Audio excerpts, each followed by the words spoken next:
first off, hi. Hi. Second off, can I tell you a story? Sure. You might have noticed last November, the people of the United States of America elected Donald Trump as president. I heard. It has proven to be a huge, colossal mistake, as many of us knew going into it. Which is why we did not vote for him. Correct. Not you, not me, not Bagel, not anyone we know. Almost no one we know voted for Trump, but somehow, maybe with Elon's help, he won the election. So, after he was elected, it felt like everyone was terrified to speak up against him. And everyone was bowing down to him, like newspapers were trying to accommodate him. Media was accommodating him. The billionaires were accommodating him. Even SNL had a piece of like, we never said anything bad about you. Like they had, like everyone was just kind of like, I don't know, is he going to come after us? Like what's going to happen if we speak out against him? Everyone was self-censoring or being censored.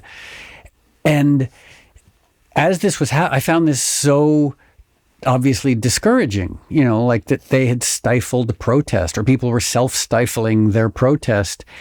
And then I read a story about an NFL player in Orange County who protested a city council meeting and got dragged out by the police. And I was like, what in the world? It was the first sort of national story that I read about someone standing up to this cult of MAGA. Mm-hmm.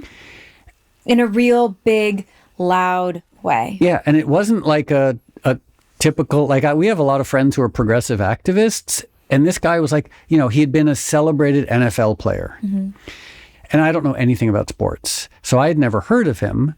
I think people in the world of sports, everybody, like I mentioned him to friends of mine who know sports, and all of them knew who he was, because I guess he's won awards, whatever sports awards there are. So... Sports awards. So... His name was Chris Kluwe. His name is Chris Kluwe. It remains. And I started researching him and I was like, this guy's fascinating. Like he got fired from the Minnesota Vikings for writing in support of same-sex marriage. Yep. And then I reached out to you and I said, do you know this guy? And I think you did. I do. I have a family text thread and we talk about him a lot because me and my brother played college sports, college football. And so we're very keyed into the world of professional and college football specifically. And yes, we talk about him all the time. That thing that he did, it went so unbelievably viral. Yeah. That video is so inspiring. And the thing that he was protesting was in Huntington Beach, California, the local library was trying to put a plaque outside that basically amounted to saying MAGA, M-A-G-A. Yeah, they're going to use taxpayers' money to basically put a MAGA plaque on the front of the library. And he protested. And it felt like, at least from my perspective, it was the first crack in the self-censorship that was happening around Trump. You could not ignore what he did. It got so much online activity going, and eventually the media picked it up because they're like, I guess we can't ignore this. What he did was so brave and so cool, and he remains so active. And also, yes, this episode is amazing. And look at the show notes because there's amazing links to things that he's written that are really worth a read. But I think one of the most fun things that happened during this episode that you're about to see is... Oh, no, you're not going to talk about the laughing, are you?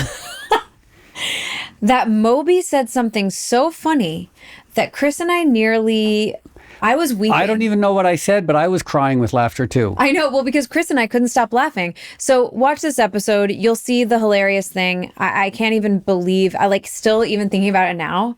Okay. I'm tearing up thinking about it because it's so funny. So Chris Kluwe, I read about him. Everyone else in the world knew who he was. I was fascinated by his story. And we emailed him and said, hey, you want to come on Moby Pod? So lo and behold, here's Chris Kluwe.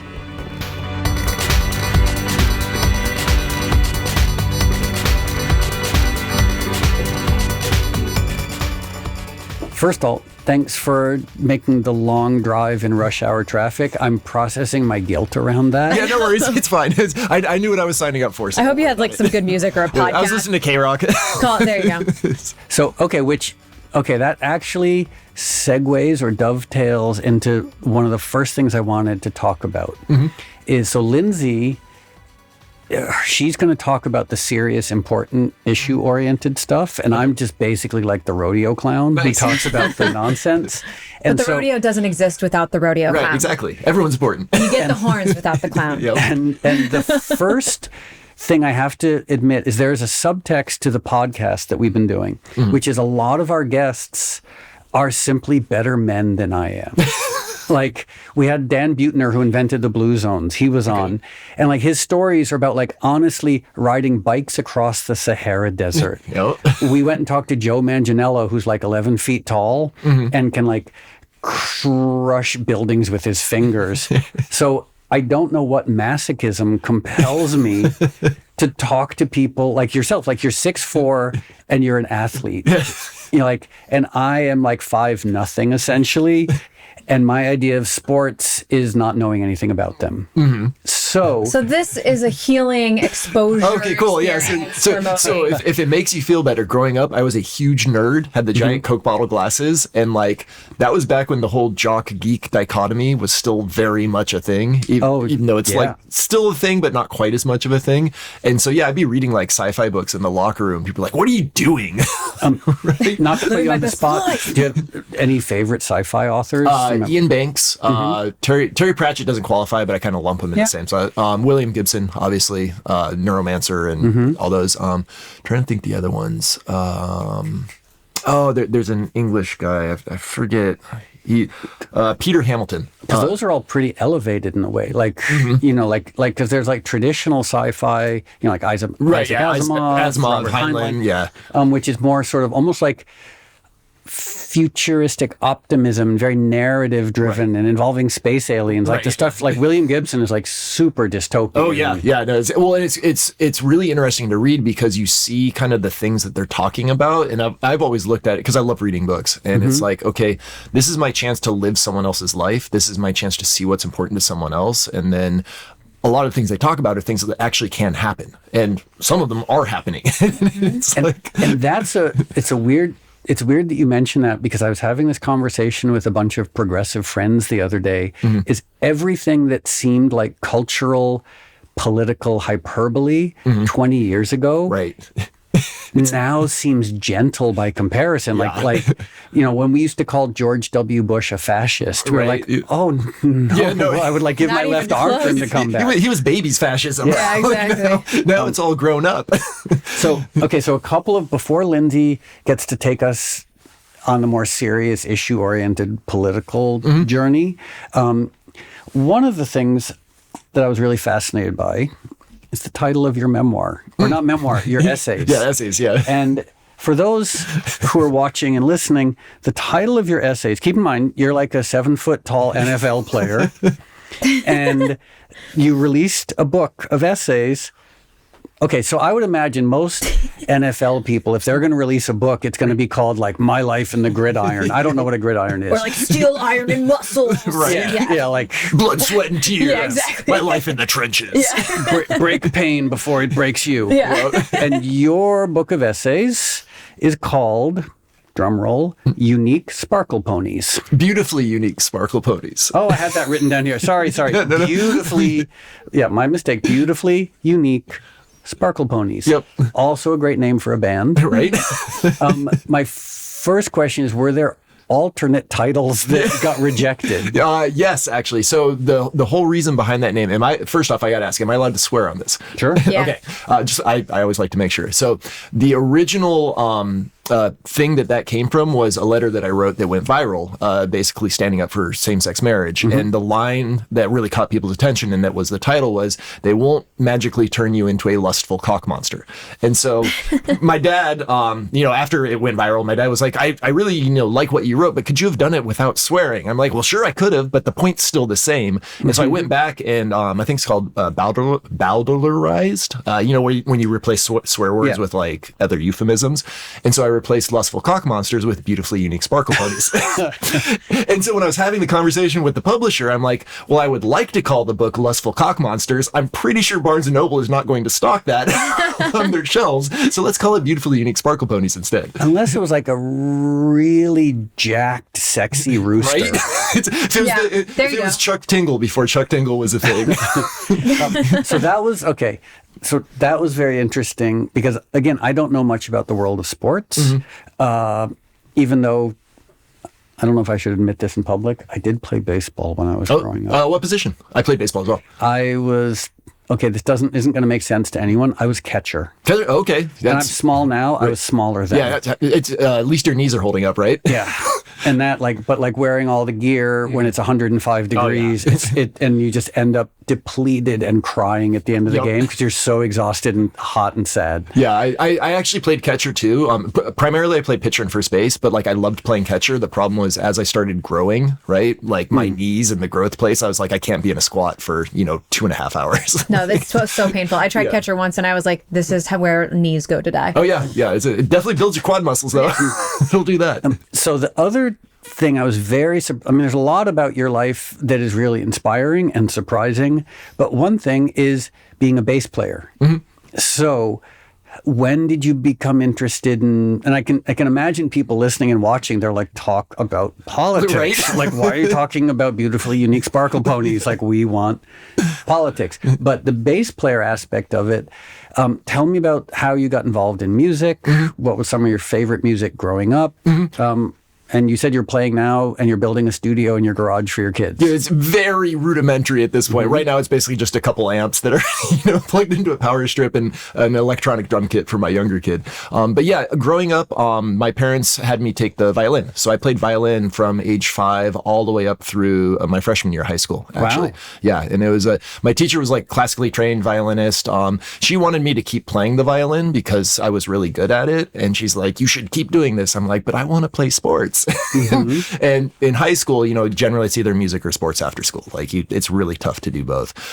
So I was kind of burnt out on the violin at that point. I'm like, I'm going to focus on sports. And then and then I didn't really play an instrument for a long time.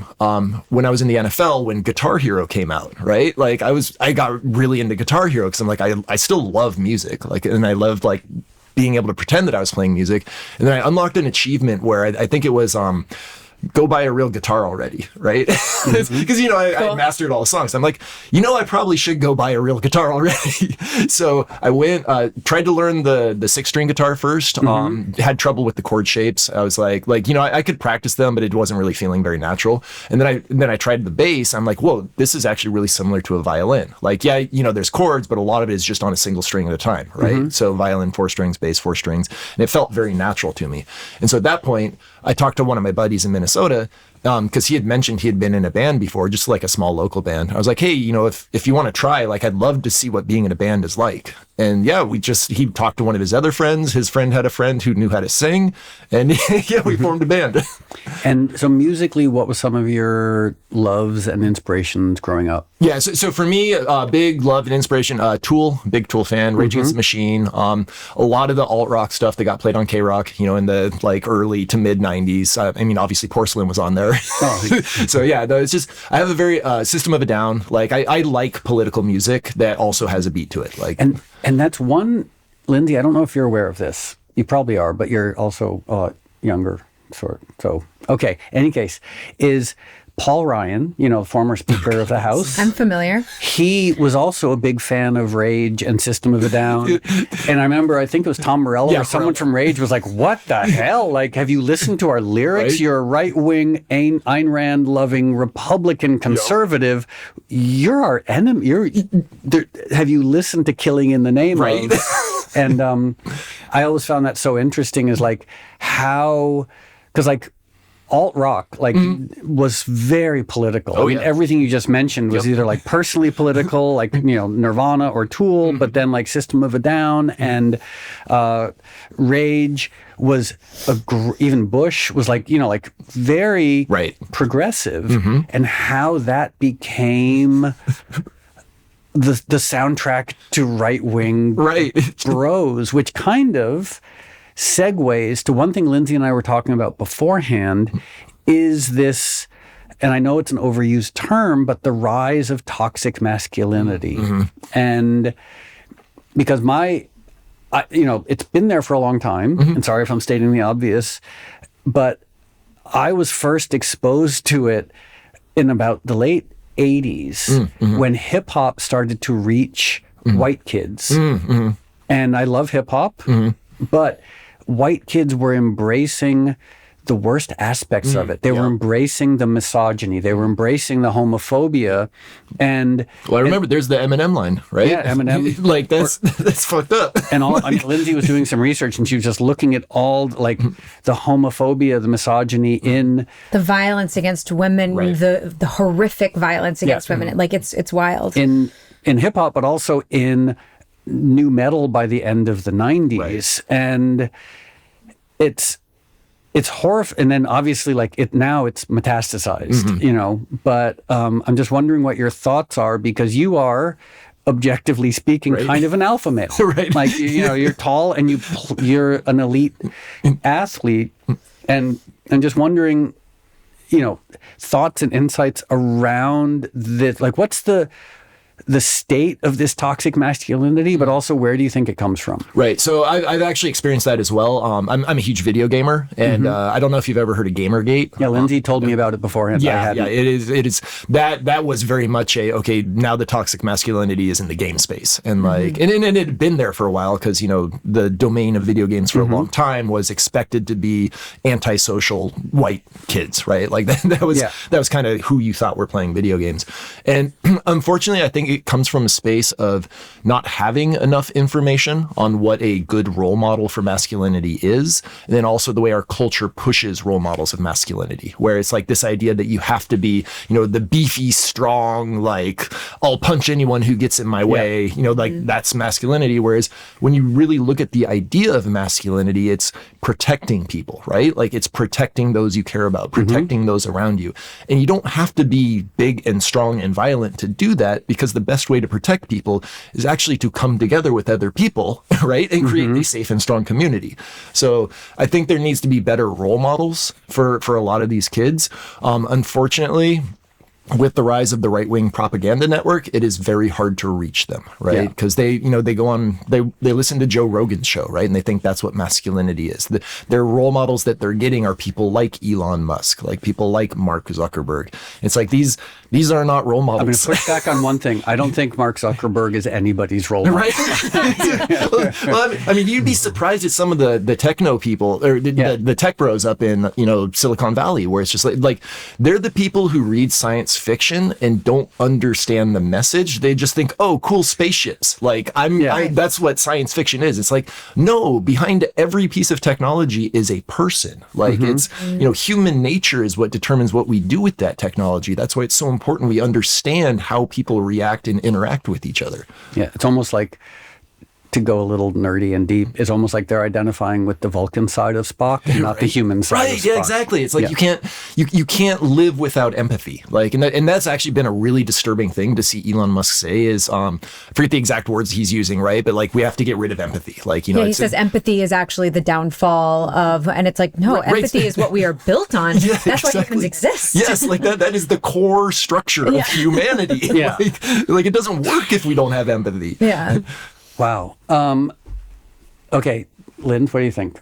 Well, I've been so curious. I mean, honestly, watching I grew up around football and in the South. Okay. And so like, I think one of the reasons I've been so excited to talk to you is because I have this genuine feeling that if there were more people like you in this space, people that were smart and willing to speak up for human rights in these positions, that we would be living in a very, very different world. Because there's just these one-offs, these very few people that actually are brave enough to set themselves apart. Like the kneeling, you know, like these few people that then are ousted, or you're causing too much of a fuss, or this is not, you know what I mean?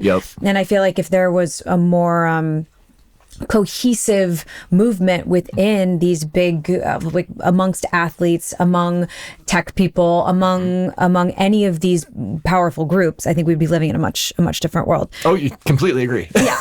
Like it's, and the problem with football specifically is, of the four major U.S. American sports, football has by far the weakest players union. So it's like football players don't have guaranteed contracts. That's why you always see them talking about, okay, what's the guaranteed amount of money versus the total contract money? Because the team, whenever the team cuts you, like you don't get any of the money that's not guaranteed. So football players also have a very short lifespan. Like the average, career length of a football player is around 3.5 years. Like, and so that's why your pension only gets vested after 4 years, because, obviously it's going to save them money. So it becomes very hard to organize, right? When you have a group of people who know that they're easily replaceable, that their earning potential is compressed into such a short time frame. It's like, how do we ask you to give up a year, right, in order to do like a valid strike movement or a labor movement, when that is literally 33%, right, of your entire career within the NFL? Career. Yeah. And then what you're also fighting against is the vast majority of the owners of these teams donated to Donald Trump, voted for Donald Trump, and they're the ones who signed the paychecks. Who are going to be anti-union, anyone that is outspoken about being pro-union in the NFL, they're going to be like, oh, I guess their career just got a little shorter. Yeah. One of the interesting things you can go and look at is usually when players become union reps for their team, they tend to be veteran players because they've been in the league longer, but then they start, like, they tend to get out of the league a little bit quicker than everyone else. And it's like, well, it seems a little weird. So it's this culture of fear of like, okay, I have two choices. I can toe the line and work for a little bit longer, or I can sacrifice myself in the name of what I believe in, even though it will very likely fall on deaf ears if there aren't enough people behind me. Right, exactly. And you saw that happen exactly to Colin Kaepernick with him taking a knee to protest police brutality. Because, like, again, in my professional opinion, as someone who has been in the NFL, Colin Kaepernick may not have been one of the 5 best quarterbacks in the NFL, although I think you can make an argument for it at the time, but he was clearly one of the 32 best quarterbacks in the NFL, which meant he should have been playing on a team. And he had proven that in his career up to that point. And so the fact that he was never able to play again shows you that they don't care about players' abilities when it comes to certain political issues, right? And they always tend to, it always tends to be progressive issues, right? Like they don't want us speaking out on LGBTQ rights. They don't want us speaking out on police brutality. But if you raise awareness about a church group, or if you raise awareness about, some right-wing movement somewhere, all of a sudden it's like, well, okay, that was just, we need you to just keep a little quieter about that. And it's like, it's very clear that the owners' politics mirror what the players are allowed to speak and get away with. So because I don't know much about the world of sports, I only know about people like Colin Kaepernick and yourself, but I also, maybe we won't use this because I don't want to get anyone in trouble. Isn't there a guy on the Wisconsin team? Is that the Green Bay Packers? Okay. Sorry for my ignorance. Yeah, no worries. Who is kind of an insane, like QAnon type person. Oh, Aaron Rodgers. Yeah, I'd read about him. Well, there's Aaron Rodgers, but there's also the other guy that played in the Super Bowl that's like, women shouldn't have jobs. Harrison Butker. Yes, so he's the kicker for Kansas City. So my question is, people like that who are espousing insane beliefs, does it hurt their career? Like, not up to this point.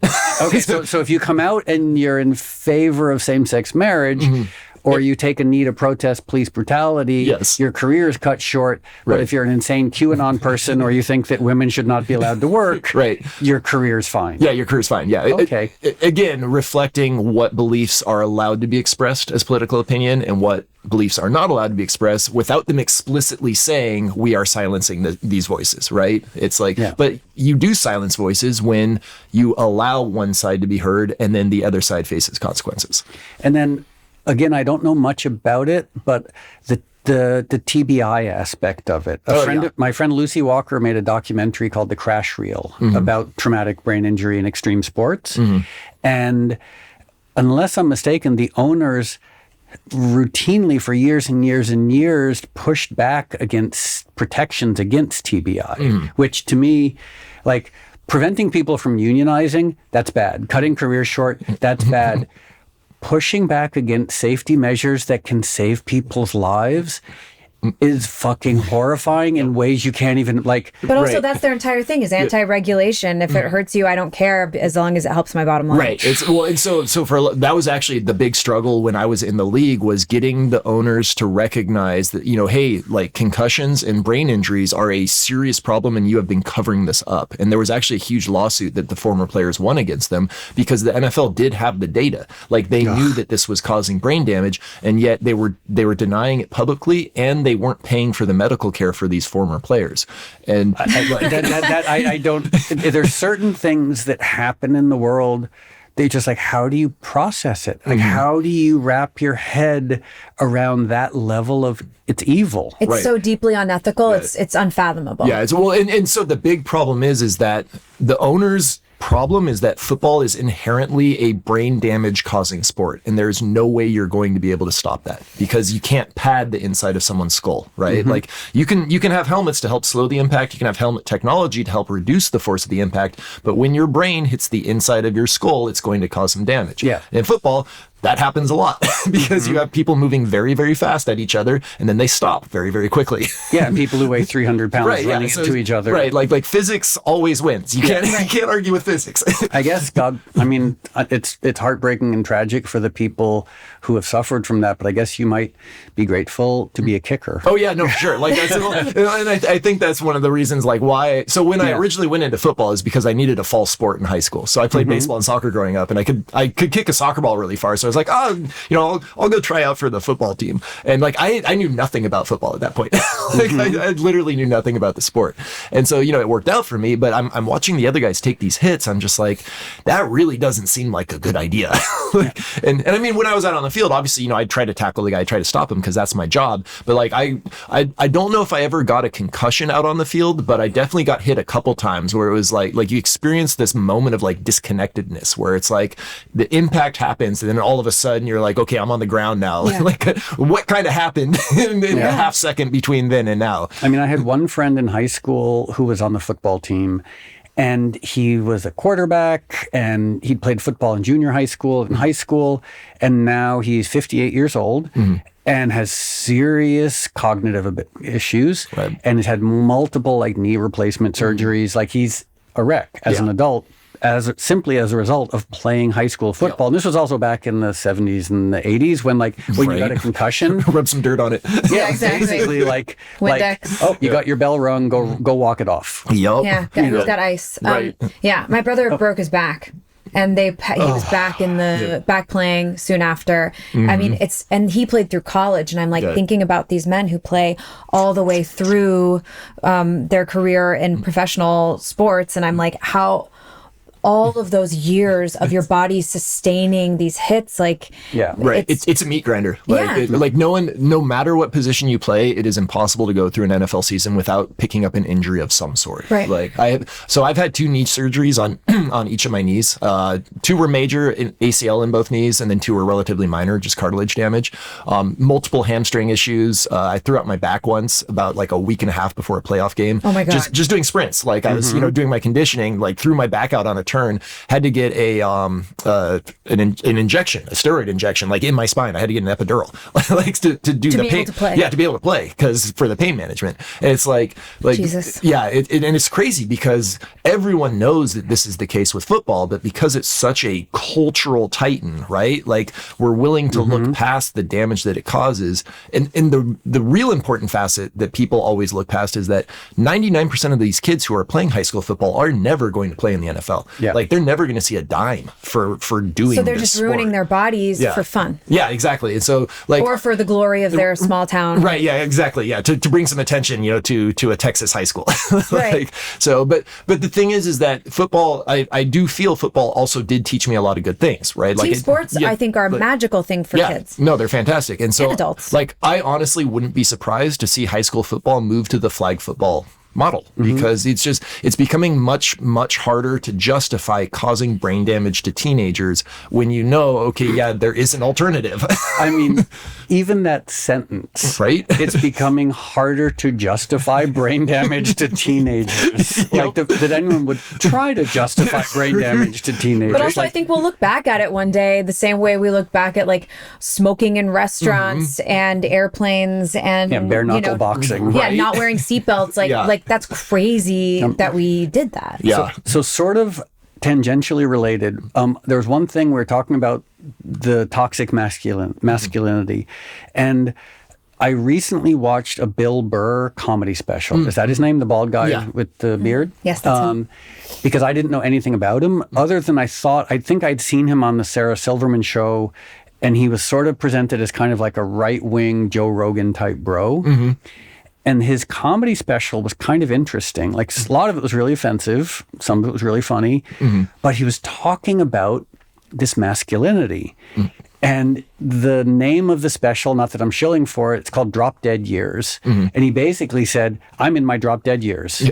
He's like, basically, and you know why? Suppressed emotion. Like, and it was very interesting hearing this bro. He's like, basically, he's like, if you know a man, he's suppressing emotion. You know, he's like, why do we drop dead? Sure, it's diet, it's bacon, it's all the things that he's talking about. But he's like, basically, it's that men are never taught to express vulnerability. They're never, and that, what Lindsay and I were talking about earlier around the sort of the origins, the antecedents of toxic masculinity is all these these boys are so scared. Like they don't know how to express vulnerability. They don't know how, like when dealing with women, they don't know how to express longing and a desire for acknowledgement and a desire for connection. And softness is scary. So, it's not scary. Probably violence. I don't know. Well, and then the other problem too is our society is built around teaching kids that failure is not an option, right? That like if you fail, there's something wrong with you. And then you look at relationships, right? It's like, you know what? Sometimes the relationships do fail because you're not the person they're looking for, or you change, or the other person changes.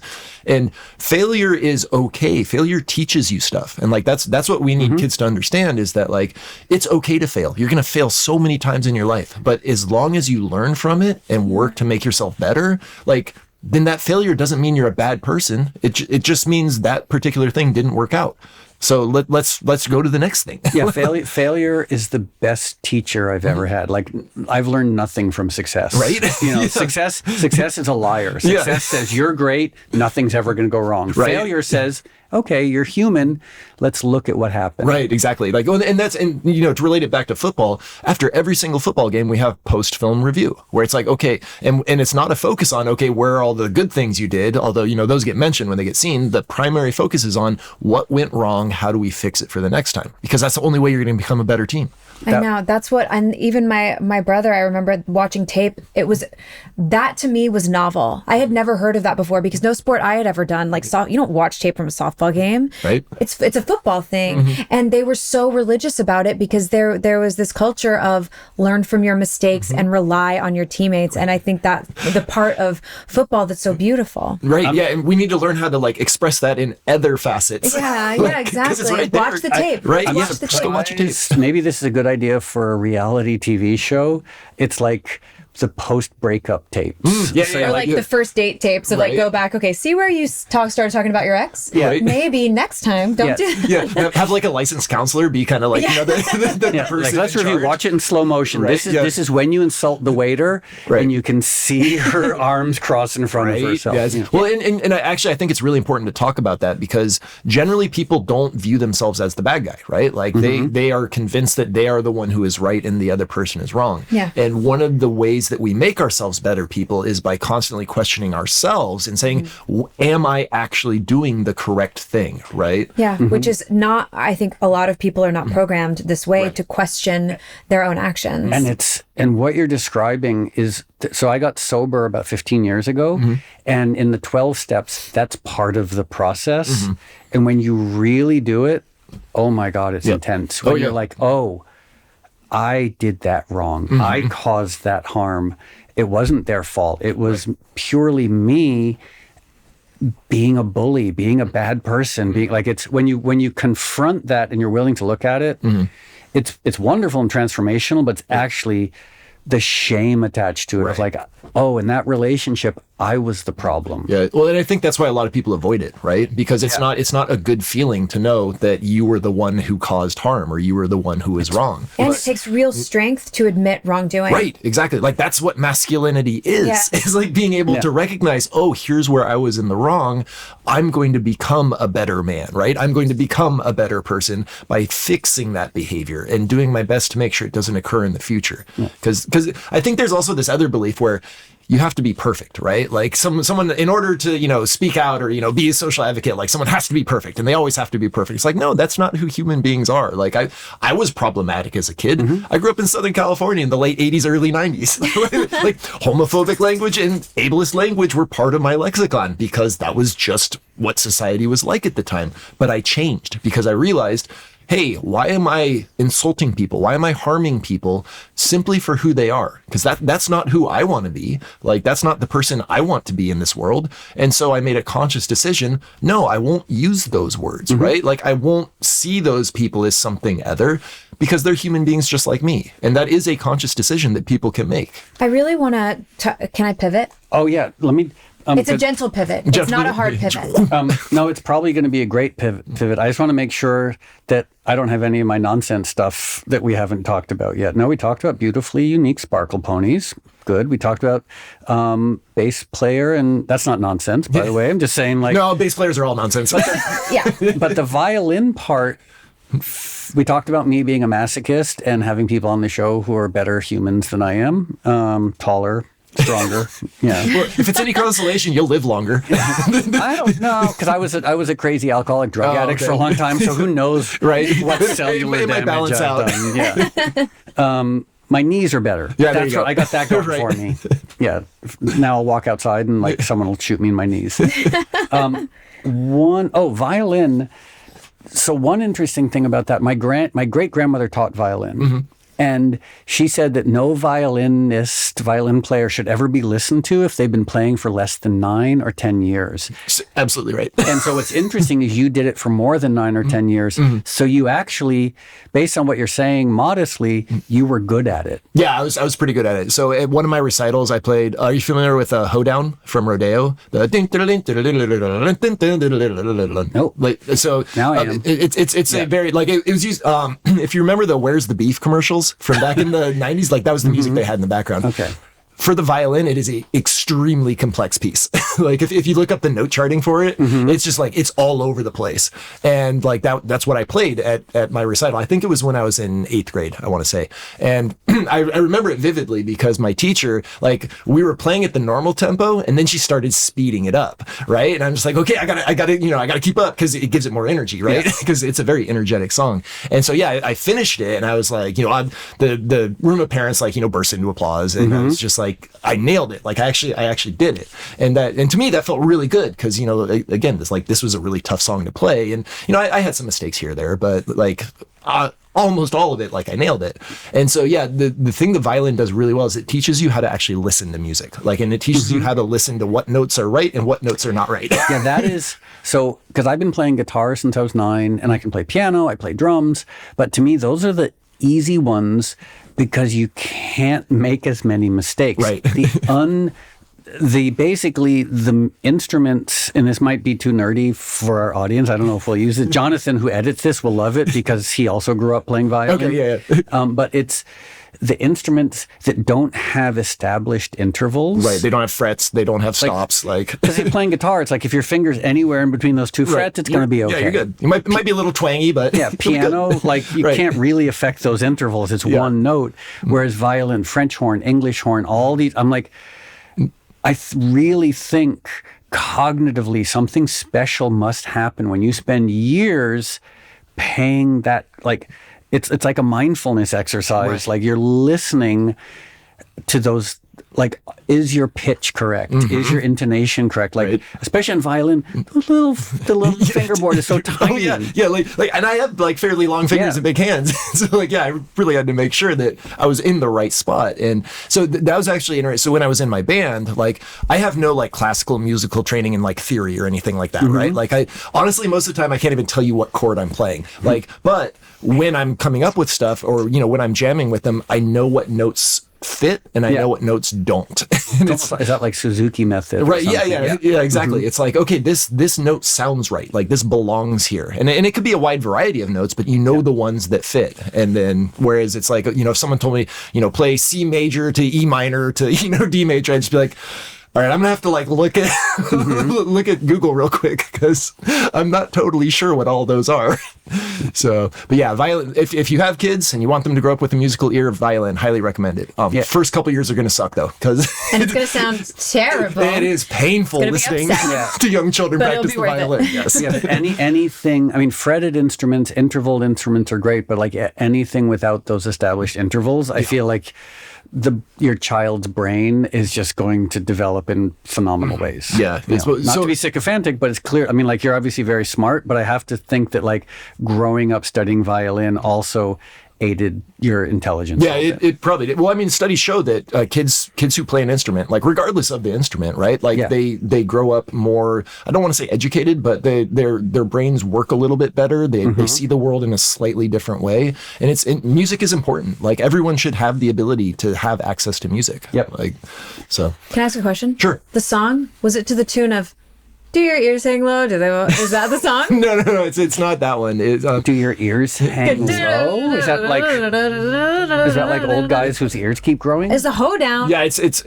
Is that that hoedown. the tune? No, so if you Google hoedown by hoedown from Rodeo, because it's from a musical, I believe. The musical is called Rodeo, and then hoedown is one of the songs in it, because there are a lot of different hoedowns, right? I think you've just entered Lindsay's world of perfection, because she loves musical theater and she's also kind of a redneck from Texas. There you go. Kind of. That's my blood. No, I'm just That's your over.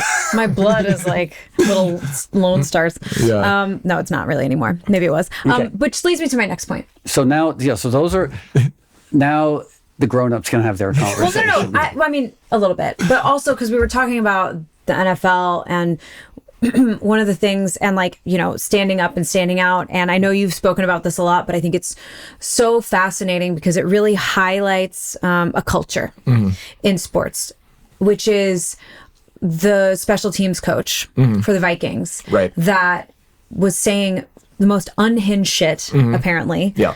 And that you called him out. Yeah. He was saying really crazy stuff, Moby. Like what? He was saying that, like, and correct me if I'm wrong, because I'm just going off the internet. Yep.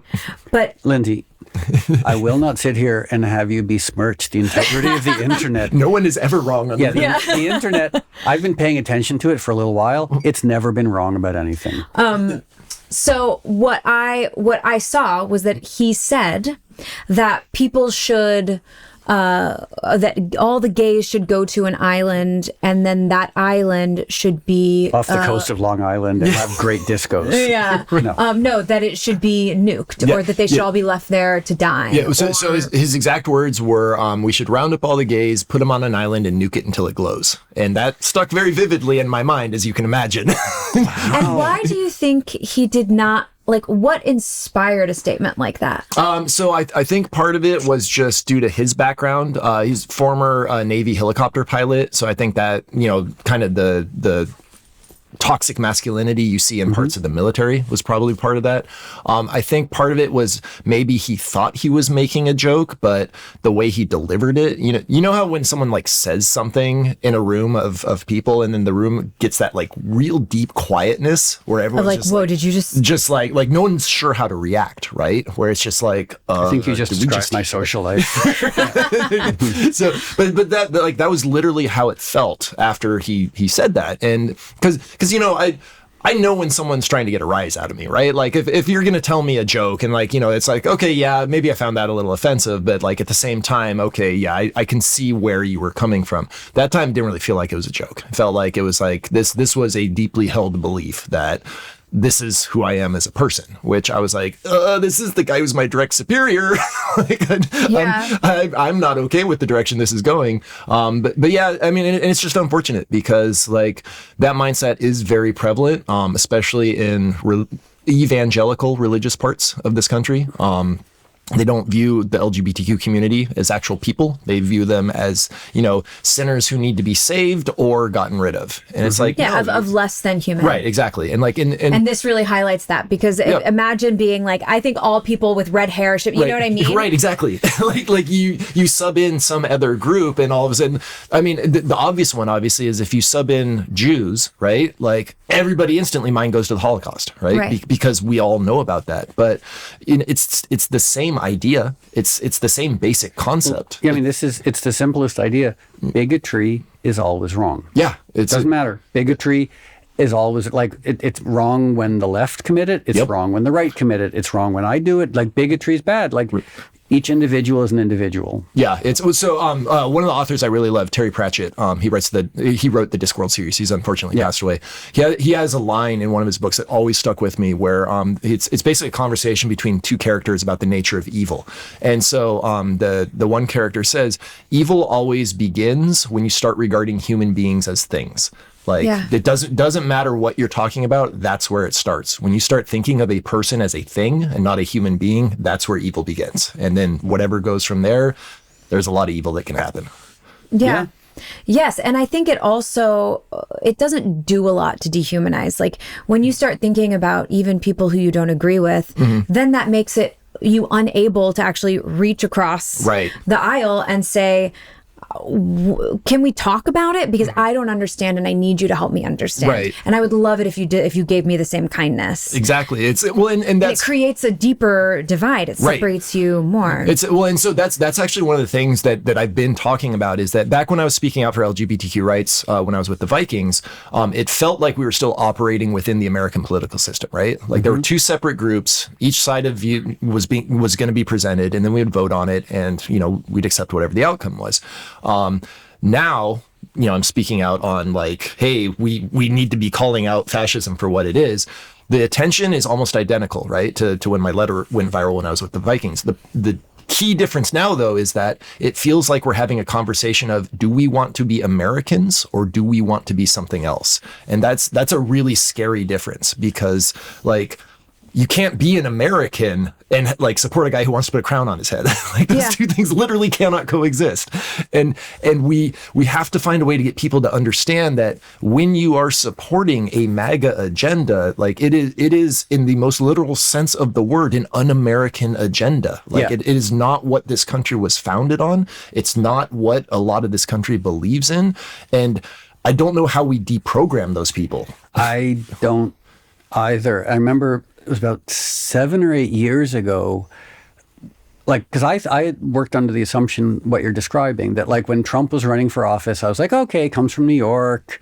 He used to be a pro-choice Democrat. He used to hang out at nightclubs. Like, he won't be that bad. And even friends of mine went to the White House when he was elected to sort of like say like, okay, you said those crazy things when you were running, but now you're going to run as like a normal civilized person. And they were like, no, he doesn't want to listen. He doesn't. And then his hate and the insanity has metastasized during the 4 years after he lost to Joe Biden.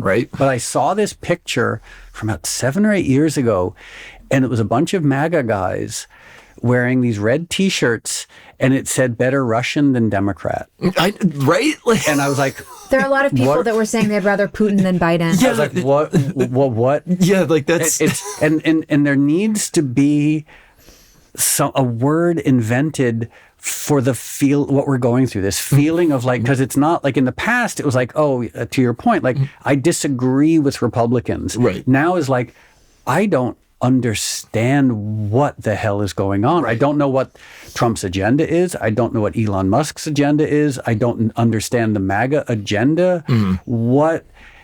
It's this sense of dislocation of like, it's terror, but it's also being baffled. Right. It's like none of it makes sense. Yeah, exactly. And that's, that's what happens in coups and revolutions and, seizures of power is that like, I don't know if you've seen the video online. I think it was in the when the junta took over in, I want to say Malaysia.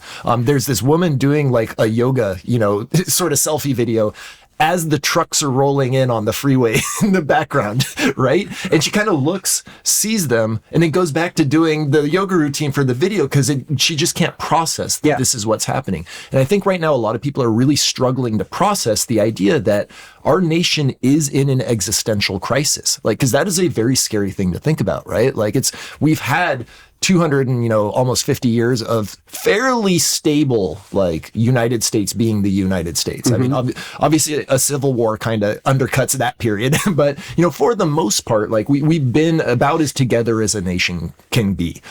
But now it's like we're no longer that nation. Like the rule of law is not being upheld by our chief executive officer.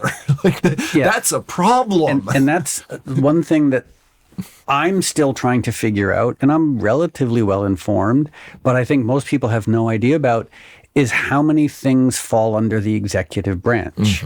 It's like as the economy has been collapsing, I'm like, well, clearly Trump is having his friends short the market. Oh, but the Securities and Exchange Commission is run by the executive. And like the judiciary, the Department of Justice is run by the executive. Like, so basically he's policing himself and monitoring himself. And like, there are no guardrails anymore. Exactly. And he's done great work to make sure that the other branches aren't going to question him. Yeah, that's own media platforms to make sure that anyone who criticizes you is going to be out of office or their homes are going to get burned down. Like it's totalitarianism 101. By the way, Lindsay, I kind of want to re-edit what you just said to you saying Trump has done great work. Out of context. Yeah. Everyone loves out of context. Okay, so I know, Lindsay, you have a lot of stuff that you want to ask and talk about. Yeah, well, and this leads me to I want to go back to. Hey, why are you so aggressive? She's so mean. My dog would be going crazy right now. Did you know Chris has a Chihuahua Terrier mix too? I do. Yes. What's his or her name? Jenny. She's much more terrier than Chihuahua. We think it's probably like smooth fox terrier or one of those because she kind of has the sleek coat. But yeah, there's definitely the Chihuahua parts where she makes sure that her family knows when someone is at the door or when people are in the house. So does she. She also makes sure that I know when like the dishwasher starts. Oh yeah. Or like sounds aren't her favorite. Bagel, you're just protecting. It's very important. Or if something falls off of a table, it's World War III. Yeah. Speaking of, you have a job and you do it really well. Yeah.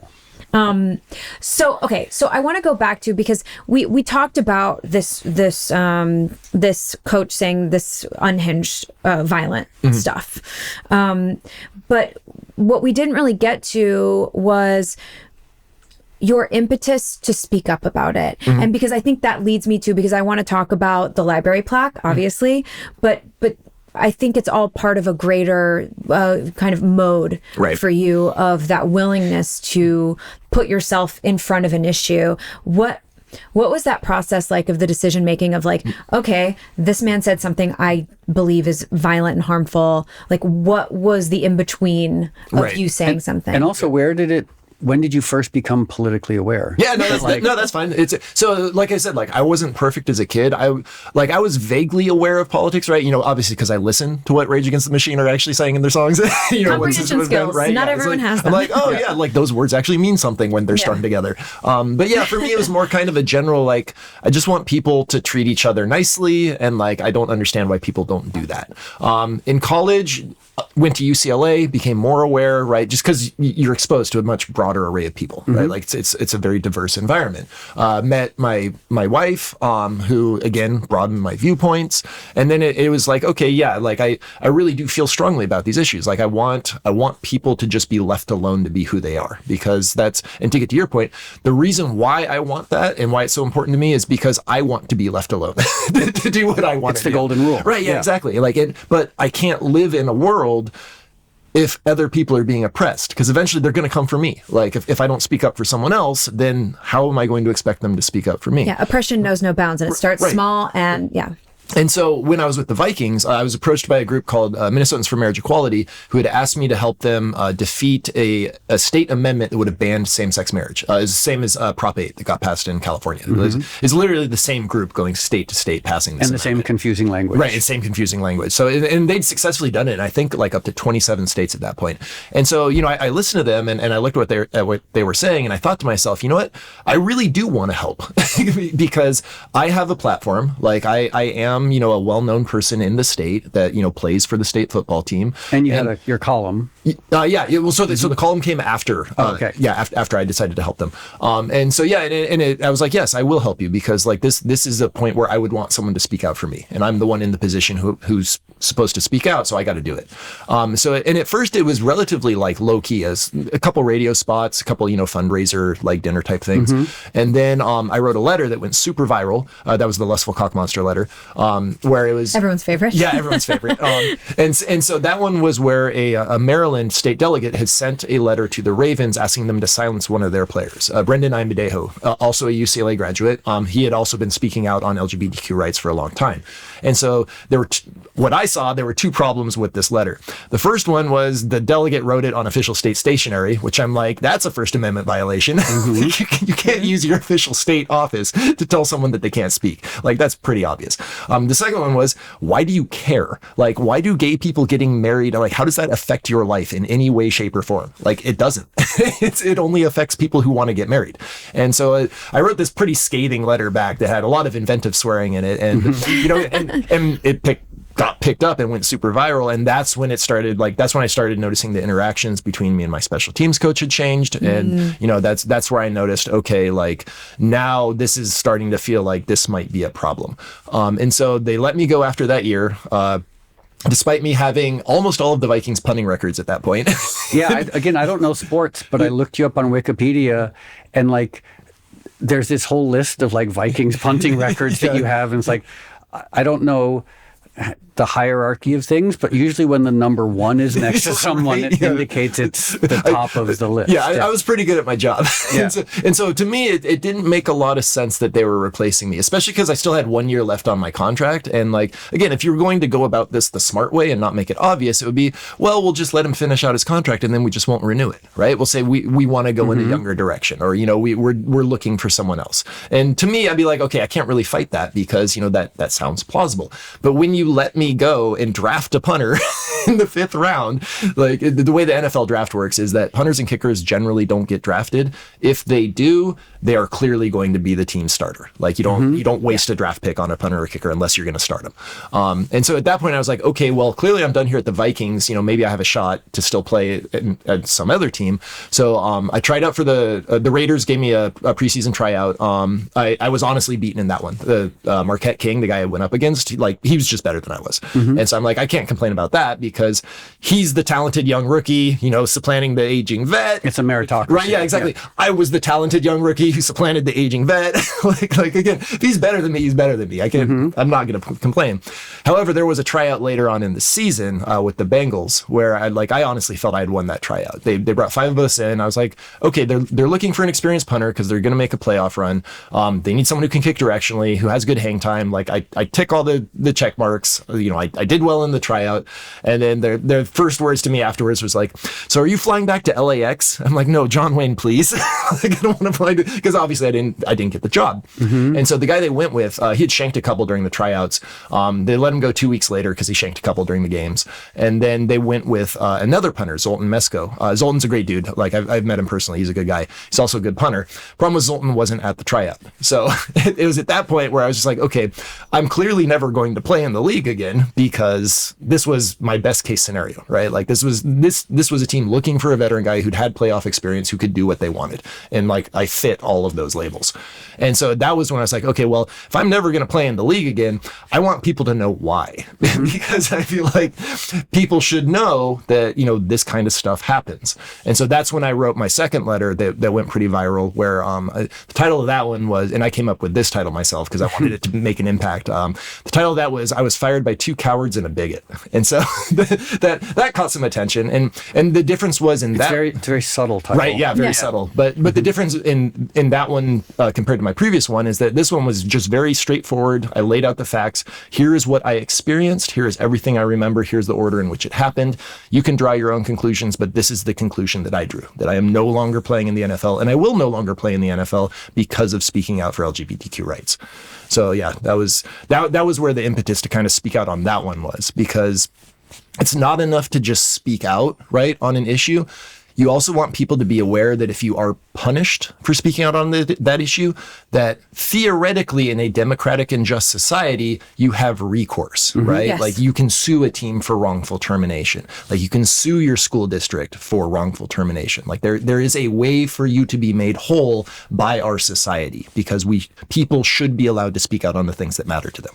Or if you're a government official that gets fired after Stehler marks all the way on, yes. You should probably be able to have some recourse for it. Exactly. For anything. Yes. Like they can't just get rid of you because they want to get rid of you. They have to show cause. I mean, even what was interesting yesterday, I don't know if you saw this, John Roberts, the Chief Justice of the Supreme Court, Trump was saying a federal judge should be impeached because he disagrees with Trump. Mm-hmm.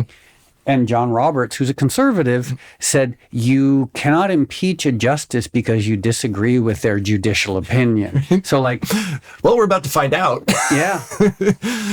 Or you can for a minute until the bureaucratic system comes back in their favor, which could take a while. So that's actually the problem, is that's now the constitutional crisis part of our existential crisis as a country, is that the courts will probably continue ruling against Trump stuff. The question is, how are they going to enforce it, right? Yep. Because that's how our checks and balances work. So the executive has the military, but it can't fund it unless Congress says you can fund it, right? Judicial makes the laws, but they can't be enforced or judicial enforces the laws, like makes rulings on them, but they can't actually enforce them without the power of the federal government, the executive. Yeah, and the DOJ. Right, is under the executive. Which is, and again, if a lot of what people watching and listening are overseas, so they might not be as horrified as this as I am, but the 2 people now running the Department of Justice, was it Kash Patel? Yes. He's FBI. And then Dan Bongiorno is number 2 at the FBI. Dan Bongiorno is number 2 in the FBI. Kash Patel, his claim to fame is he wrote children's books about Donald Trump, calling him King Donald. Dan Bongiorno, the number 2 at the FBI, his work experience?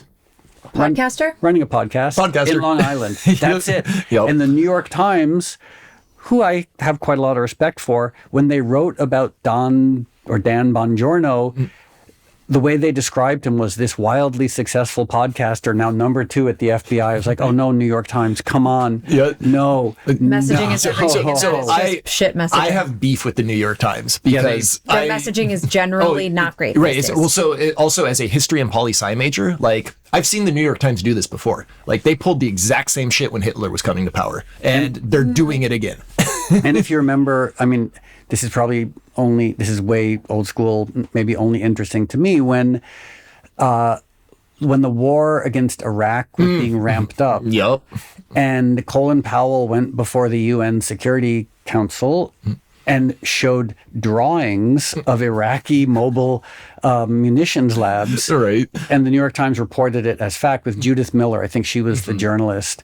They were just reporting White House press statements as news. Right. And I was like, there's Colin Powell, maybe a nice guy, but he's justifying a war based on a drawing. Right. Yeah, that's not actual evidence.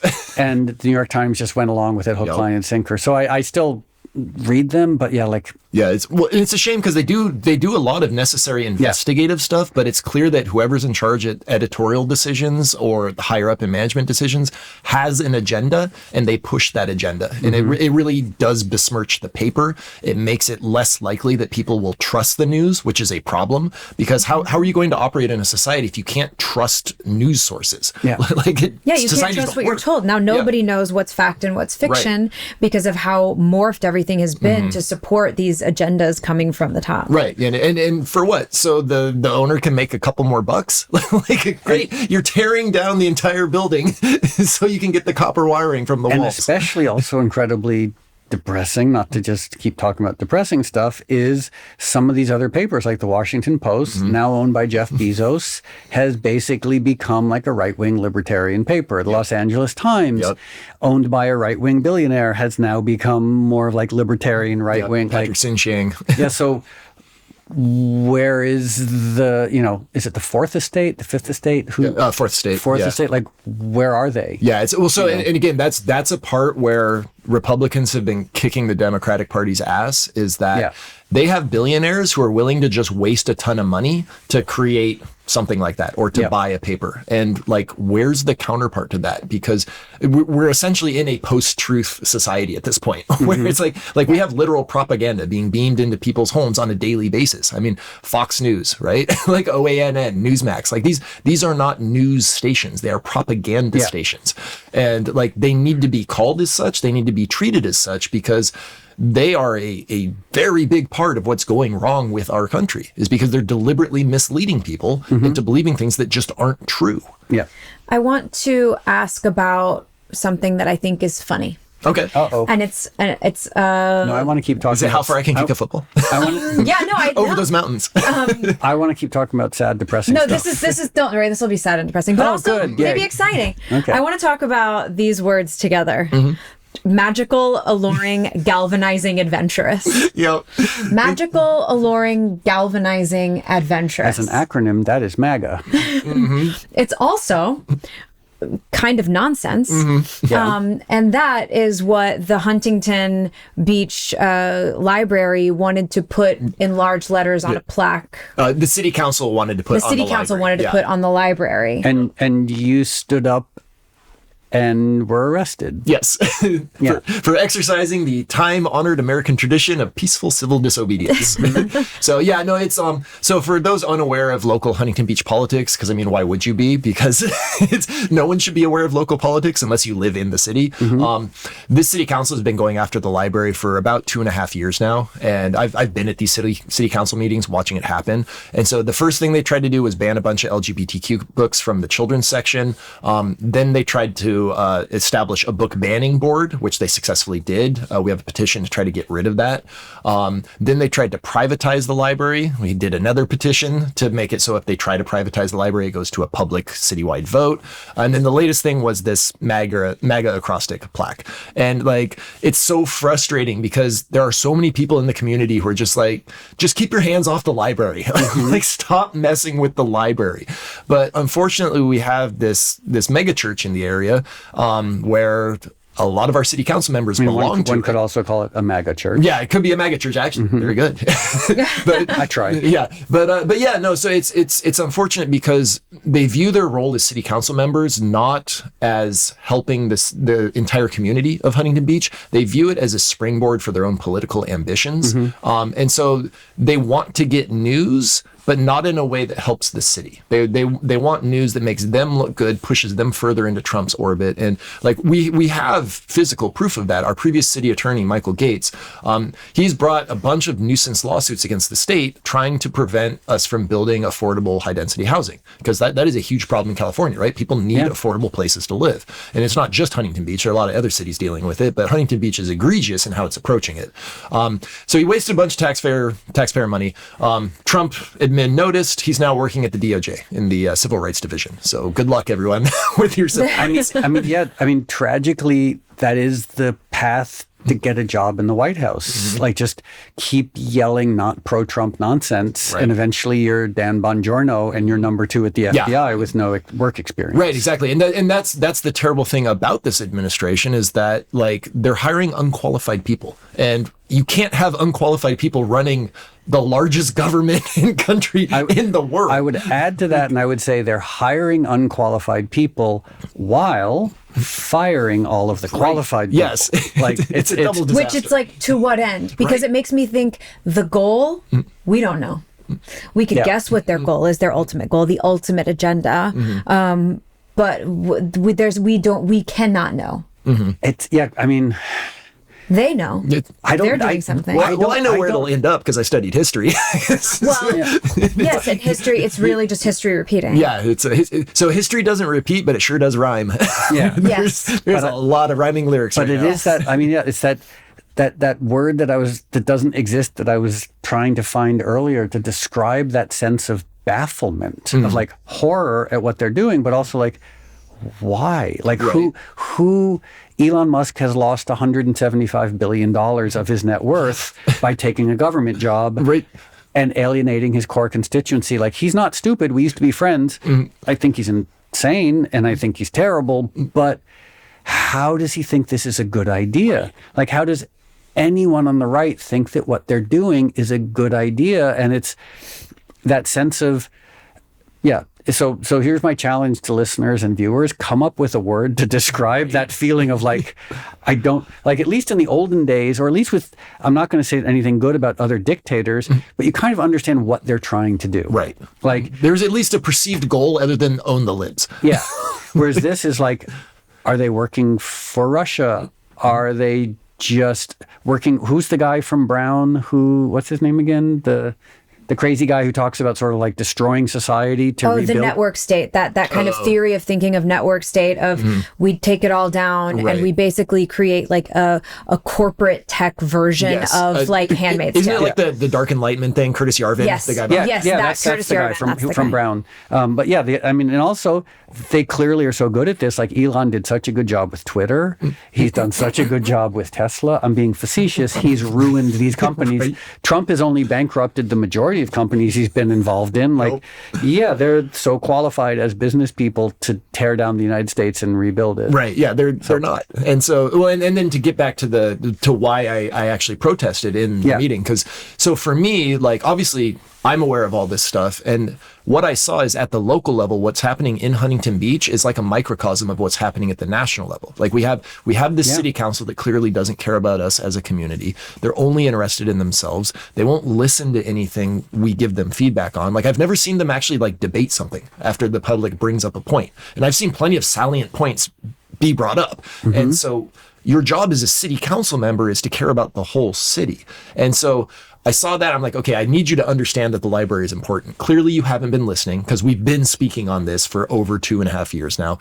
So the next step is now civil disobedience. And then the other part was, I have been waiting for one of my Democratic elected officials to do what I did. I'm like, this is the party of John Lewis, right? Like, this is Martin Luther King Jr. Like, this is a party that knows how to cause good trouble. That is in our DNA. Why aren't you doing it? Like, why does it have to be me? Like, and why? And the corollary to that is, like, why is Gavin Newsom having Steve Bannon on his podcast to apologize for it? Like, right? Like, no. And actually, if I can do a brief aside real quick, I know a lot of people think that, like, if we just cut the trans community loose, that like that will solve all our problems. It's like, no, that's how it starts. You can abandon. That's always how it starts. You can't abandon anyone, because like the instant you abandon one group, guess what? They're going to come onto the next group. Like, they've already talked about overturning Obergefell, which is the same-sex marriage, after they deal with the trans community. And it's like, well, they're not going to stop with Obergefell. Then they're going to try to make being LGBTQ itself illegal. Like, you see that with the talk about repealing Section 230 on this gets way into the technical side of stuff, but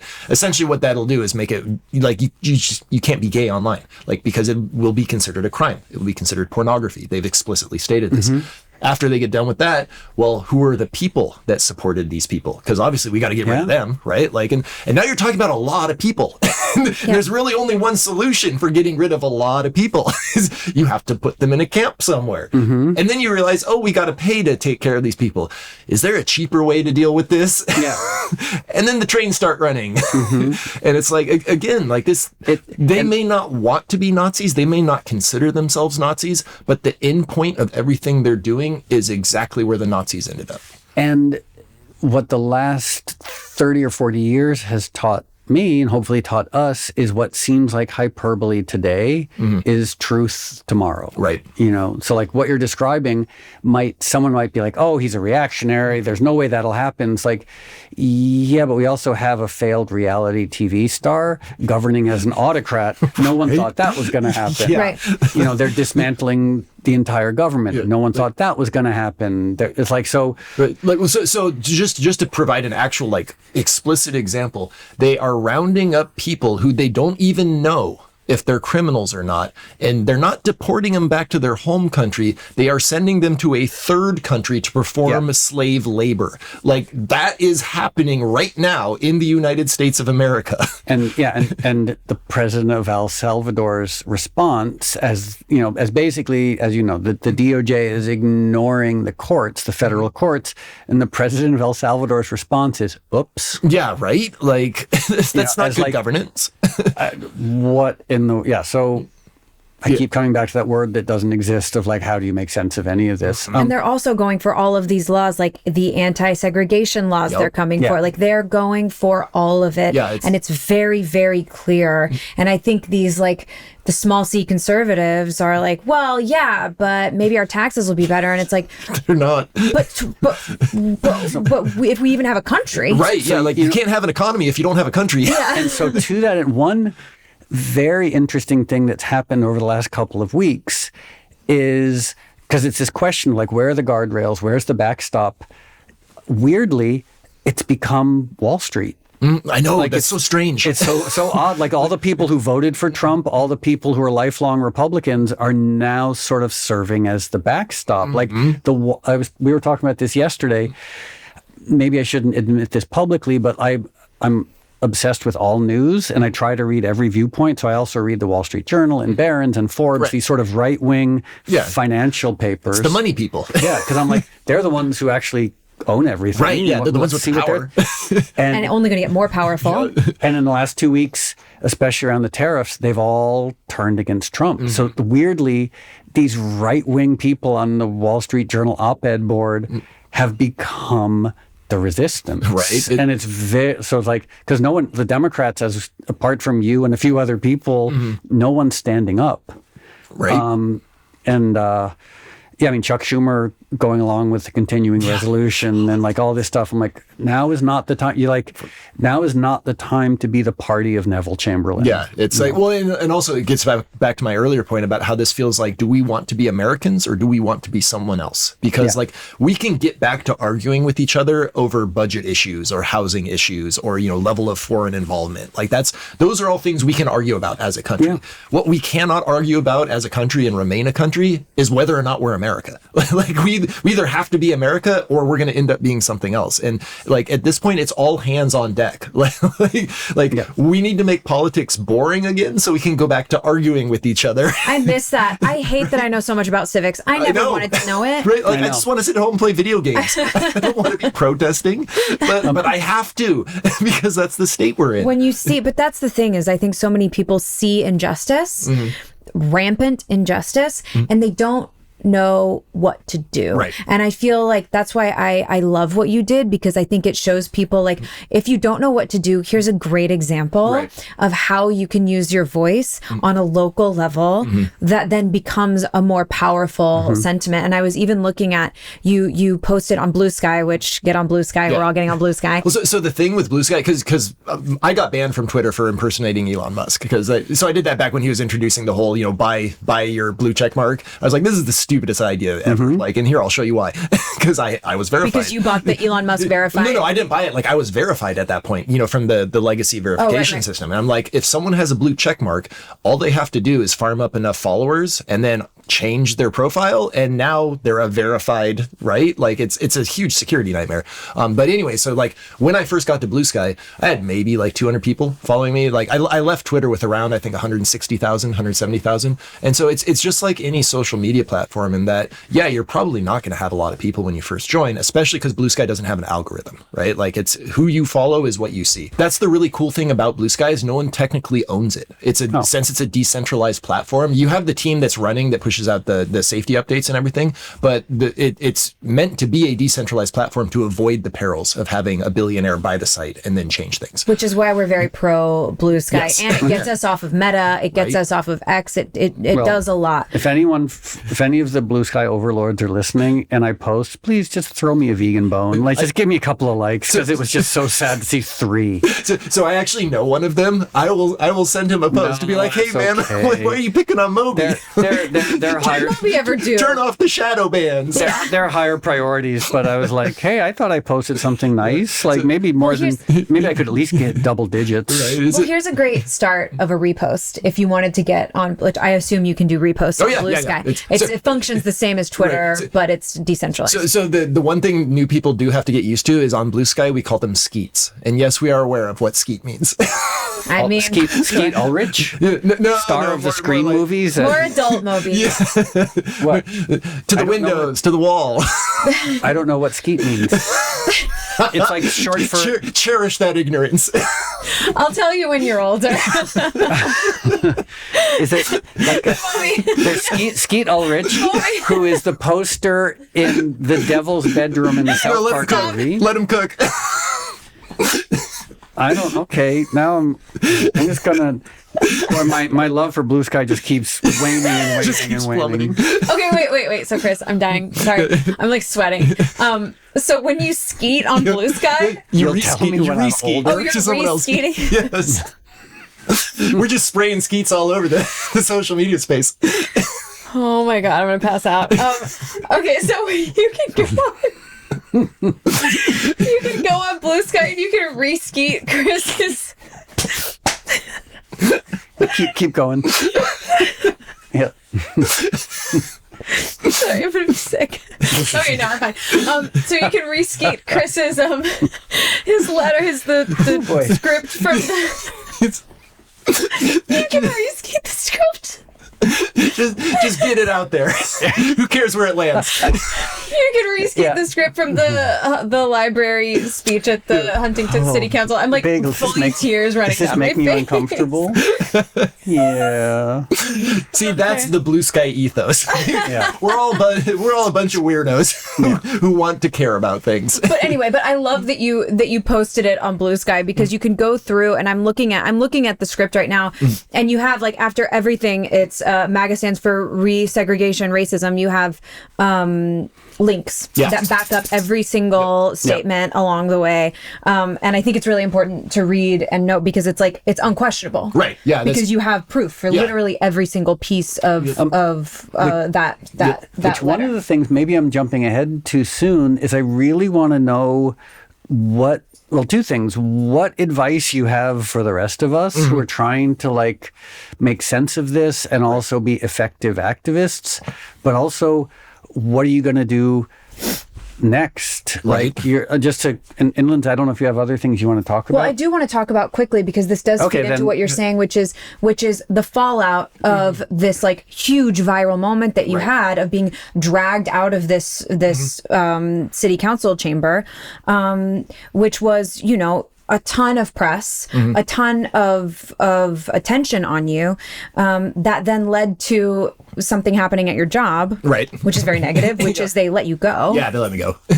So first of all, like what is the response to that then? And it reminds me, like you were saying earlier, like when the Vikings fired you, right?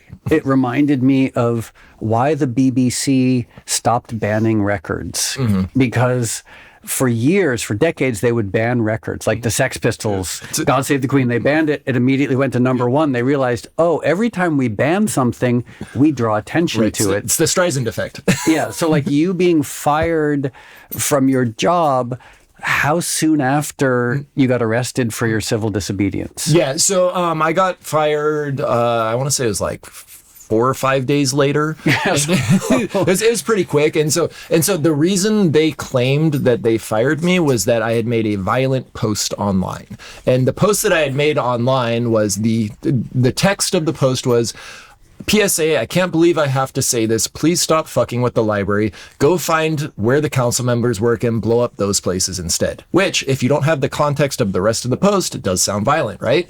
The rest of the post is a video of me and a couple other local members telling people to please stop review bombing the library. Go review bomb where the council members work.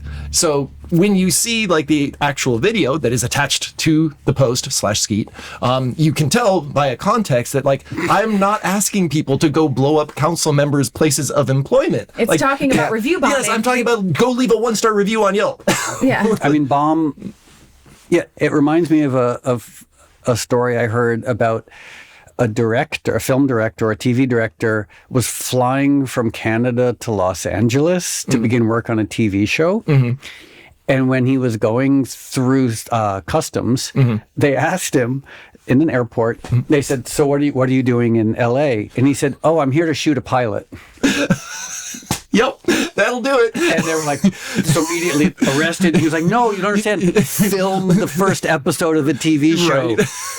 So it's also them not understanding context, not understanding vernacular. And the important thing is when they let me go, their exact words were, "We're getting too much attention. We have to let you go." They didn't make any reference to me making violent threats or anything like that. It was more the attention. Yeah, it was the attention, and they came up with the justification about 3 days after they let me go, or after they fired me. And at that point, I was like, "Well, I'm pretty sure you would have told me if that was the reason." Because it really doesn't seem like that was the reason. So do you think that it was because they disagreed with your political or the ideology? Parents did? Yeah, well, I think it's not necessarily that the administration disagreed. I think they were following the example of what we're seeing in a lot of our higher education institutions across the country, and that they are willingly caving to autocracy instead of fighting against it. Because, it takes courage to stand up and say, no, we're not, even though he may have said something unpopular or did something that you don't agree with, as a private citizen, you have the First Amendment right to protected public speech. Like I'm not saying this as a person of Edison. Like I'm saying, like, this is me as a private citizen. That was the same thing that I did when I was speaking out in the NFL, is that every time I did it, it was always after I was done with my NFL job. Like, it's not like I'm out on the field doing stuff. Like, it's okay. Like, this is me as a private citizen. So yeah, no, there was definitely, it felt like they were searching for a reason to justify why they did what they did. Yes. I'm looking to see if I have any legal options there in terms of the First Amendment. Because, it does feel like that should be protected speech, and that you shouldn't lose your job over protected speech. So we'll see how that goes. But yeah, it's just unfortunate, because I know, like, former professional football players, we don't really grow on trees. It's like at the freshman football level, generally you don't do it for the money. Like I think I got paid like $1,400 a year or something like that. So it's like my hourly wage worked out to like $1.50. So you're not there to, make yourself rich. You're there because you want to help the kids and you want to help them get better. And I know for a fact that for a lot of those kids, after they figured out I had played in the NFL, they listened more, right? They became more willing to work and learn, because they're like, oh, he made it all the way. If I want to do that, if I even want a chance to do that, well, then I should listen to the guy who did do it. And so, yeah, it's a resource that the community now no longer has access to. And that, again, that's what MAGA does. It takes resources away from communities in order to make themselves feel better. Yeah. And then once the resources disappear, the communities suffer. MAGA blames immigrants. Yep. And then they'll find someone else to blame, like or trans people, or Democrats, right, or whoever. Right. Yeah, it's always someone else's fault. It's never a consequence of their actions. Yeah. Right. So, my two questions. One, what advice do you have for us, me, Lindsay, Bagel, and also people listening? Like, how are you staying sane during all this? And what do you see as effective activism? Right. And also, what's next for you? Because you obviously have this platform and this respect and this ability, like, in a way, like, at least from my perspective, like, you can go out and do almost anything at this point. Right. And I'm curious to know what you think of that. Well, I'll address the most important one first, which is Bagel should continue being the best dog. I think that's vitally important. Yeah, I think that's the plan. Right, Bagel? Yeah. We're talking about you. Do you want a scrunchie? As far as what people can do, because I have been asked that a lot, highly recommend showing up to your city council meetings. Like, that's the first step to actually getting involved in your local community, because the people who regularly show up to city council meetings are the ones who are really invested, right, in what's going on in the community. So that will allow you to start networking with other people and figure out, who are the other people in my community that believe the way I do. The second thing you can do, find a local Tesla takedown protest. Those are fantastic. I love them. I've been to one. It was great. Grassroots movement, people who are just upset, right? And they know that Elon Musk's financial empire rests on Tesla as the cornerstone, and they're like, you know what? If you're not going to listen to us, we are going to hit you in your wallet, because that's where you'll feel it. Tesla Takedown, another great way to get involved in your local community. Your local Indivisible chapter. If you don't have one, create one. Like those are ways, again, for your local community to come together, find out who is there, and then find out how you can start working together. Because for example, at our city council meeting yesterday, I had a friend come. She had never been to a city council meeting before, but like she was like, I feel like I want to say something. I want to do something. And she was really nervous because she was going to give public comment. And so she gave her public comment. It was, really well written, and the crowd clapped because, obviously a lot of us agree with her. And afterwards she's like, oh, I was so nervous, but now I'm ready to do more. I'm like, yes, like that's where it starts. I get the feeling of like you're afraid to dip your toe in the water, but just going to your local city council meeting is going to be the easiest way to sort of get over that. I mean, I actually really love what you're suggesting, because it's in front of you, it's practical, it's achievable, and it reminds me of learning to play violin. Right. It reminds me of learning sports, where it's like one step. Yeah. You take your first step that leads to the second step that leads to the third step, as opposed to saying to people like, oh, you should run for this elected office. It's like, but I don't even know how or what. It's like you're saying. Exactly. It's picking up the Guitar Hero. Yeah. Right, yeah. And then move to the actual guitar. Like what you're saying, like that's, I honestly, in all my friends in the world of politics, I haven't heard anyone suggest what you're suggesting. And it almost reminds me a little bit of Gandhi, where like when Gandhi was a lawyer in South Africa, he went back to India. And the party who were calling for Indian nationalization, autonomy, said to him, like, what are we going to do? And he said, I'm going to spend 10 years getting to know my country. Right. And he traveled around and he met people and he built community and he learned how things work, so that when he did speak up about it, he knew what he was talking about. Right, so exactly. I'm actually like the strategic simplicity of what you're suggesting makes a lot of sense. Yeah, no, and again, I understand that it's scary for people too, right? Like, so when I did my civil disobedience, like I was nervous. I mean, because it's scary to do something like that. And like, it wasn't the most nervous I've ever been, because that was probably my first NFL game in the regular season, but it was probably the second most nervous I've been, because again, like it takes, you have to build yourself to a certain point to deliberately say, I'm going to break the law, right? Because this means something to me. And so I don't recommend people start there like that. Hopefully you don't ever have to get there. But where you start is in your local community. Like that's where all politics begins, is who is around you, what do they believe, how do you work together to create society a better place. And so like, once you feel comfortable with that, then start thinking, oh, well, maybe there's a protest that I want to go to, right? Or, maybe there's a mobilization that I want to attend. I mean, I think there's April 5th, there's going to be a big mobilization in LA to protest kind of like the whole rise of fascism and everything. I'm not saying if that's your first thing to go to that, but that would also be something where, okay, if you want to see the power of people collecting in a giant group, like the Women's March on Washington, back in, was it like 2016, I think it was, or 2017. Like I went to that one, and it was like, like there is also something comforting in seeing how many other people understand what's going on and are willing to at least do something about it. Yeah, I mean, it's a question that we've been asked a lot, because we're both very active animal rights activists. And like sometimes activism is, the goal of activism is to change things. Other times it's to build community and to understand the environment so that you can go out and change things. So like, for example, like a protest march, some people could say like, oh, guess what? The people who control the levers of power, they're not paying attention to the protest march. But if it galvanizes the community and introduces you to other activists and make you feel less alone and empowers your voice, then it's incredibly powerful. Right, exactly. And then that can give you the courage to be like, okay, I will call my congressional representative. I will call my Senate representative. Because again, that's another step where people are like, ooh, like, do I, can I take the time to do that? Like, am I allowed to do that? And yes, you are. You're an American citizen. Like, you have the right to have your voice heard. And like one thing I've actually been thinking over is we kind of need to reclaim vulgarity from the right wing. So, because how we think of the right wing as right now, it's a very vulgar movement, right? Like it's a lot of people who are unqualified in positions of power. They're trying to seize power, for themselves. But we have to remember as Americans that it is your right as a citizen to go to a city council meeting and tell your local representatives to go fuck themselves. Like that is your protected right under the First Amendment. And they can complain about decorum and they can complain about, oh, you're using bad language. But guess what? this country was founded on telling people to go fuck themselves. Yeah. Like, so we need to make it okay for people to understand that the time for decorum is past. Like that's when things are functioning semi-properly. Right now, again, we need to decide if we're Americans or if we're something else. And Americans go tell tyrants to go fuck themselves. That's a pretty good slogan. Yeah, it's really good.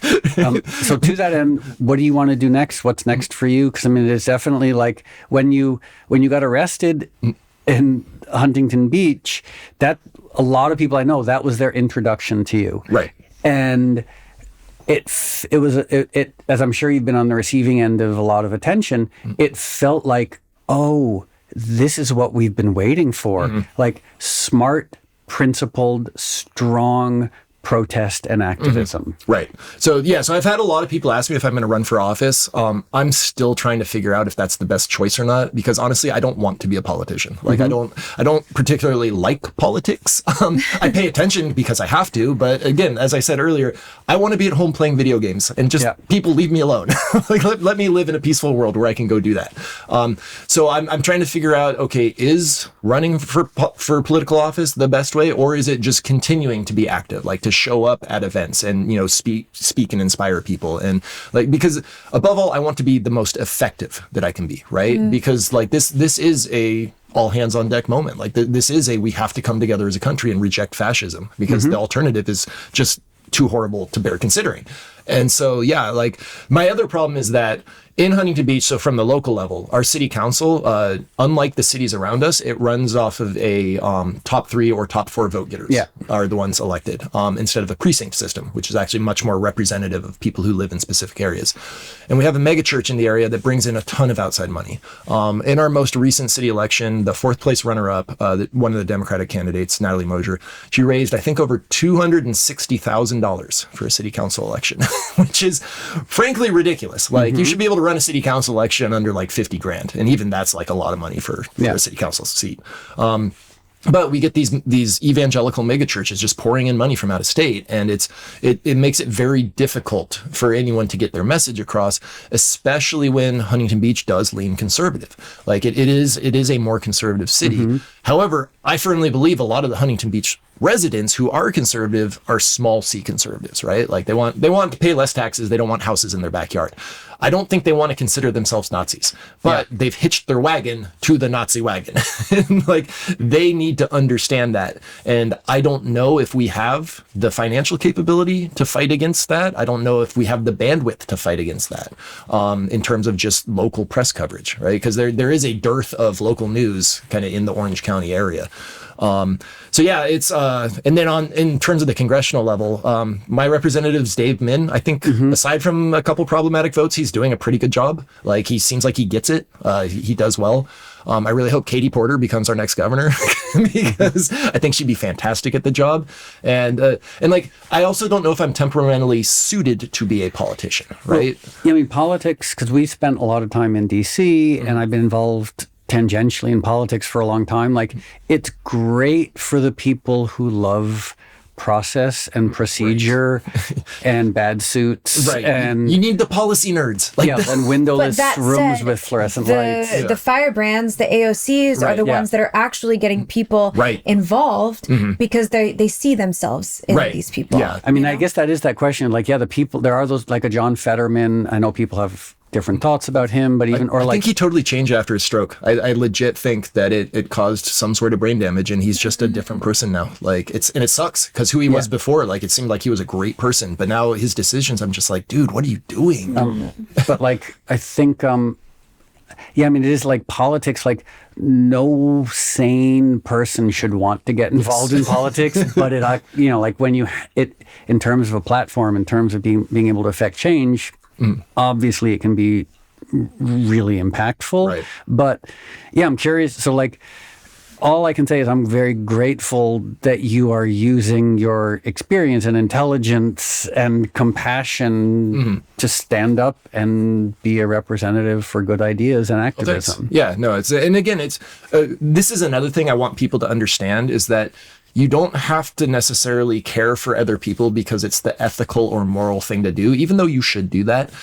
you should care about what happens to other people, because in a completely selfish way, you are protecting yourself. Because if you make it so that other people can't be deprived of their due process or their liberty, you're making it so you can't be deprived of your due process. I wish I could, that quote, the famous quote, like the poem by Martin Niemöller. First they came for the socialists, then they came for the trade unionists, then they came for the communists, and then they came for me, and there was no one left. I was looking for people to defend me, and I was like, oh, there's no one left. So and we are living in that time. Like right now, first they're coming for the trans community. Like we're in that moment right now. So if you've ever read that poem and wondered, oh, what would I do? Here's your chance. This is that's, in a way, that might be empowering for a lot of people, of like, this is the historical moment. Like this is going to be that moment, assuming there is a civilization in 20 or 30 years, where kids will be like, oh, what did you do back then? Like, what did you do in France during World War II? Were you Vichy or resistance? Yeah, exactly. And so it's a really interesting question, and that might excite people. Instead of saying like, oh, my voice doesn't matter, saying like, no, it's never mattered more. Right. Yeah. Like this is when it's most important that you speak up. And again, you can do it for purely selfish reasons. You are protecting yourself. Like this is the front line of defense of keeping yourself safe, is to make sure other people are safe as well. So Linz, any closing thoughts? No, I think I really love the thought, because we've had you for a very long time, Chris. Yeah, no worries. But I really love the thought of this call to action, because it's not just this is what you should do, it's the why. Right. And I think that gets forgotten a little bit, because I think we often assume that we're aligned, but I think that this is what you can do, and this is why you literally have to do it. Right. Yeah. And again, if there's anything people take away from this, is that we have to decide if we're going to be Americans or something else. Like that is the fundamental question that is facing us at this moment. And so as Americans, we have to come together, like regardless of affiliation, regardless of gender identity, regardless of your sexuality. If you want to be an American, you have to stand up to this current regime, because they are going to turn us into something else. And I've been to some of those countries, and we don't want that. I remember when I first started touring, I was traveling through Eastern Europe right after the wall came down.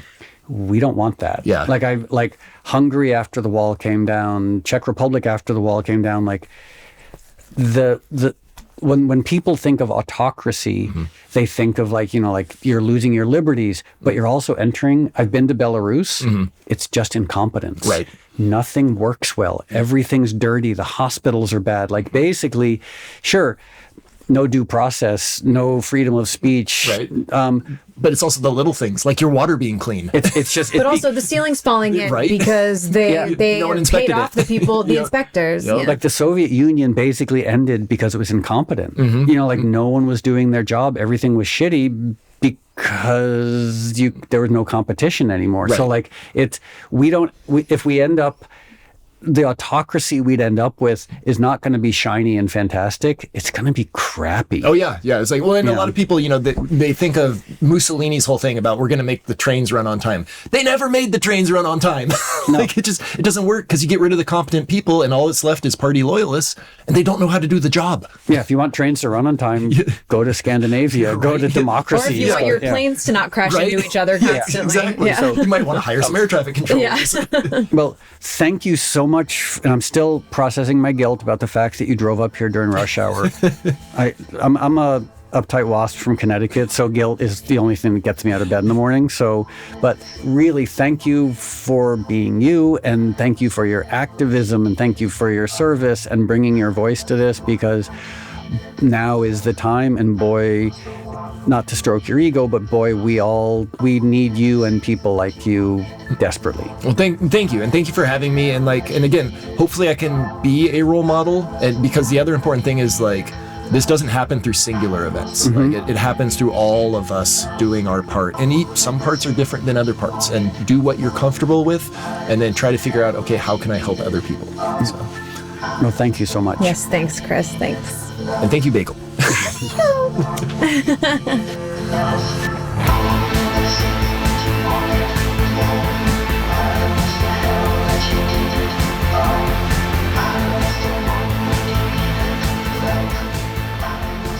Okay, well, first of all, I really hope you enjoyed that conversation with Chris Kluwe. He is a friend. I still don't know what that word means, and I'm not going to look it up because apparently it's a terrible thing. HR will report me if I tell you, so you have to figure this out on your own. Does everyone else? Is it okay? So the premise of this episode was that everybody in the world knew who Chris Kluwe was, and I didn't. But then I became fascinated with him, and I feel like the other thing is everybody in the world knows what that word is, except for me. The only thing I know is there's that scene from SNL when they're doing the rap, and doesn't like Pete Davidson or someone say that? Yeah. Okay. So Moby, maybe while you're... Can I tell you? No. I don't want to know. Maybe at some point when enough time has passed, I'll go on the internet and I'll research. Only it's adult. Yeah, but I don't want to know. Okay. I don't like those things. Okay. Okay, here we go. Now I'm all messed up again. So you can sit over there and laugh and cry and laugh. And I will say thank you to Chris Kluwe. You are a protesting inspiration to all of us, and you're the real deal. And now we're thrilled that we're all friends. Mm-hmm. And thank you for being who you are. And thank you for standing up, and thank you for coming on Moby Pod and laughing uncontrollably with us. And thanks for re-skeeting Moby's blue skies. Yeah. It sounds terrible. It is, Moby. Okay, stop. So, and then thank you, Lindsay. Thank you, Bagel. Thank you, Moby. Thank you, Erin Stehler. Thank you, Jonathan Nesvadba. Thank you, Human Content. Thank you, everyone who's listening. And guess what we're going to be back with in 2 weeks? It's so exciting, I can hardly handle it. Yeah, I'm not even going to say what it is, but boy, oh boy, in 2 weeks, we're going to have the most exciting episode we've ever... Well, okay, we've had a lot of exciting ones, but it's definitely, it's up there in terms of excitement. I met a lifelong hero of mine. Yeah, we got to talk to her, and it was thrilling. On her birthday, we had birthday and podcast interview with what I think is the last living saint on the planet. Yep. So I can't wait for you to hear that. It's a wonderful follow-up to Chris Kluwe, who is a saint in his own right. Okay, so we'll see you. I'll see you in maybe a week with some Moby mini pod nonsense. But Little baby mini pod. But apart from that, we'll see you in 2 weeks. Woohoo!